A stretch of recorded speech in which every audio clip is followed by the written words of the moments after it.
This is Jump, Book 1 of the Robert March Chronicles, Chapter 2. The drive to San Francisco took just under an hour. My driver, a friendly, dark-haired guy named Frank, insisted on chatting the whole way. Weather and sports stuff mostly. At least he avoided the obvious topic of the moment, namely me. I slipped him a 50 as I exited his car. The VA Medical Center in San Francisco is a complex of gleaming, white, Spanish-style buildings spread out over several acres near San Francisco Bay. A surprisingly beautiful place, actually. I found the main entrance and went in. I spotted an info desk in the lobby and asked the young woman there for directions to the office of Dr. Glass. Room 379? I found the elevators and headed up to the third floor. After a long walk through a confusing tangle of hallways, I found Glass's office and knocked. Come in. Dr. Glass was at his desk. He stood and offered me his hand. We shook. Thank you for coming. No problem. It was a slow day anyway. Glass chuckled. I'm sure that's not true. What is all this, Doc? Who is this Colonel character? Actually, he's a bit of an enigma. He was transferred here from one of our bases in Greenland 3 days ago. We aren't sure how long he's been in this condition. Most of his medical records have been redacted for some reason, but it's obviously been a long road for him. What's wrong with him?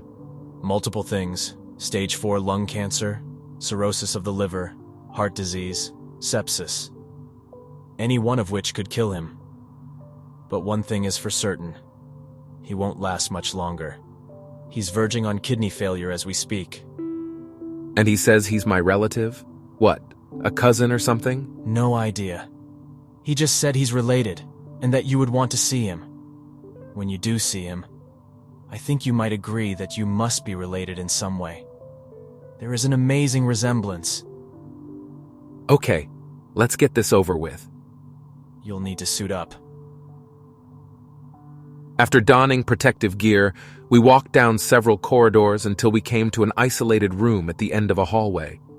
The doctor waved me ahead. You go in alone. No need for me anymore. I opened the door and stepped into the dimly lit room. Tubes, machines, IV bags, the whole works. Beneath the antiseptic hospital smell was the distinct odor of impending death. Laying on the bed was a very sick, very emaciated man who bore an uncanny resemblance to me, at least a dying version of me. The same dark hair, same blue eyes, same high forehead. Wow, you actually came. I stepped closer. Crazy, ain't it? My skin literally crawled. What the hell? Who are you? I'm actually you. Or at least, a version of you. Is this some kind of sick joke? I turned to leave. Hang on. Let me try to prove it to you. I stopped and turned back to face him. It was damn strange about the resemblance. Remember that day in Portland? Good old Portland. I miss that place. Okay. So you know I was born in Portland. So does anyone else who reads my Wikipedia page. Prepare to have your mind blown, old buddy. I was alone in the backyard on DeSoto Street. I guess I was about 10 years old or so. It was early spring. I shot a robin with my BB gun. Killed it dead. Oh man, the guilt. Killing that bird was traumatic. Remember? I cried like a little girl over what I had done. I was just glad that no one was around to see me do it. Or to see me crying. Remember that day, Robert? I remembered it like it was yesterday. This was getting weird. He went on. I never really got over it. The guilt. The overwhelming remorse I had from killing that beautiful, innocent, harmless bird. Oh, it gets easier. The killing, I mean. Especially when you're wasting the bad guys. But there's always that little bit of guilt. I was stunned. I had never told a soul. How did you know about that? Or what about Lori McCarthy? 9th grade? Damn, she was hot. That first time, Wow. Unforgettable. Am I right? What the hell? What do you know about Lori? I know you probably still carry a torch for that girl. You should, anyway. I married her. Oh, wow. Man, I miss her. How's she doing? She's dead. She died in a traffic accident 3 months ago, along with my son. Thanks for asking. Oh my God. They didn't tell me. That was the last straw. I turned to walk out. Wait, please. Give me a chance here. I don't have much longer. I paused at the door with my hand on the knob. He continued. What about that day in the barracks? In Wiesbaden? The decision? You know what I'm talking about, right? I did. But how he knew, I couldn't fathom. 5 September 2019, re-enlistment day. It was a tough decision, wasn't it? Stay in, make a career out of it?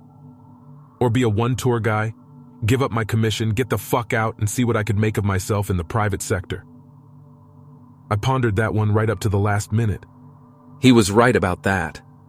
I can't tell you how often I had regretted my decision, given the events of the last few months. Life would have been so much simpler. Robert, I'm the version of you that decided to stay in. Airborne, Special Forces, an interesting little stint with the agency, the whole 9 yards. I went for broke, and here I am, broken and dying. That day was the first split. What split?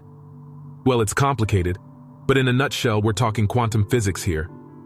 This was getting crazier by the minute. Now, I know you got that big, bad PhD in computer science, but in this version of you, which is me, those spooks at the agency sent me to MIT to study up on quantum mechanics. I was the test subject of a little experiment. You wouldn't believe what the folks in the agencies are doing nowadays. It's damn near actual magic. Look, Robert, I don't want to get bogged down in the minutia of the many worlds theory or the quantum suicide paradox. I'm basically here to give you a heads up. You're going to be getting some more calls from that area code. You know, that 911 area code. That's how you'll know. You need to take those calls, buddy. It's very important that you take those calls. What the hell? I don't have room for this. I have a company that has crashed and burned. My family is dead. My world is in full meltdown.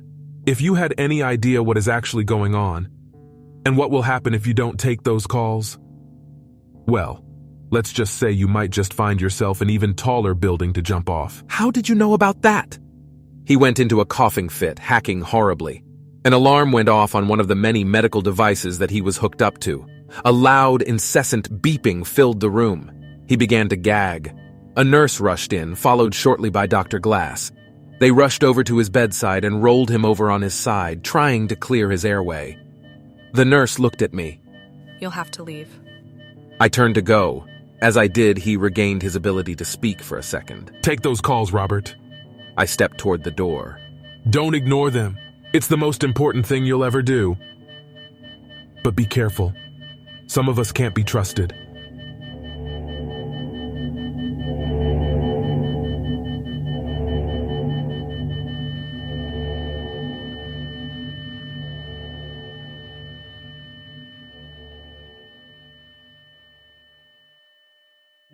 You've been listening to Jump, Book 1 of the Robert March Chronicles.